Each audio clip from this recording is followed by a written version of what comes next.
food, which fluctuates in price based on weather. The price of rice surged 94%. That's the biggest jump since comparable data became available in 1971. It also marks the 7th straight month of record-setting price gains for the staple crop. Now, prices of rice-based items also rose in April. One rice balls jumped nearly 16%, and restaurant sushi more than 8%. Officials say inspection certificates are required to bring foreign rice into Japan. Penalties for importing rice without a certificate can include up to 3 years in prison or a fine of up to 3 million yen, about $21,000. Staying with Japan, the leader of the main opposition Constitutional Democratic Party of Japan has indicated his party will pledge to lower the consumption tax rate on food to 0 for 1 year. Noda Yoshiko says the policy will be included in the party's campaign promises for this summer's upper house election. People today are really struggling. We need to face the reality that people are having trouble over food to eat. Noda said after the year with zero consumption tax on food, a tax credit and benefit package will be introduced. He said the period of the zero rate could be extended once, depending on the economic situation. In 2012, when Noda was Japan's prime minister, he decided to gradually raise the consumption tax rate from 5 to 8% and then to 10%. The moves were part of changes to the Social Security and tax system. Noda has been cautious about lowering the tax rate because of the burden that could put on future generations. He explained why he seeks a rate cut now at a news conference. I have always placed importance on fiscal discipline, but only prioritizing that could cause a strain in people's lives. When real life is tough, realistic measures should be taken. Noda addressed how the tax cut may be paid for.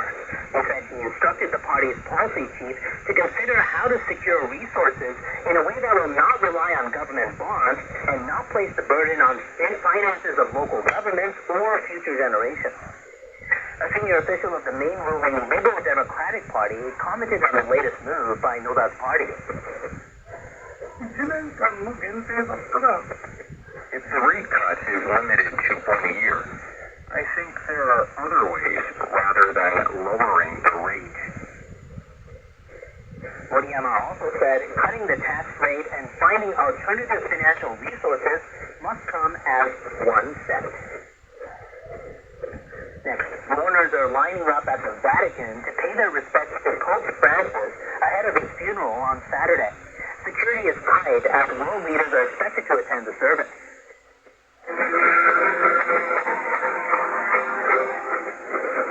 The leader of the Roman Catholic Church died on Monday. His body lies in state at St. Peter's Basilica. The Vatican says more than 120,000 people have visited since Wednesday. Today is the last to see the Papa. That's why we are here. Very important. The Pope is an excellent person. He is the people's Pope, the Pope of the poor, a person who revolutionized the world. U.S. President Donald Trump and Ukrainian President Volodymyr Zelensky are among the world leaders expected to attend. People are watching whether the two leaders will meet on the sidelines. Trump and Zelensky have recently signaled disagreement over how to end the war in Ukraine. The Trump administration's draft peace plan seeks Ukraine's acceptance of Russia's occupation of Crimea. Zelensky has opposed that idea.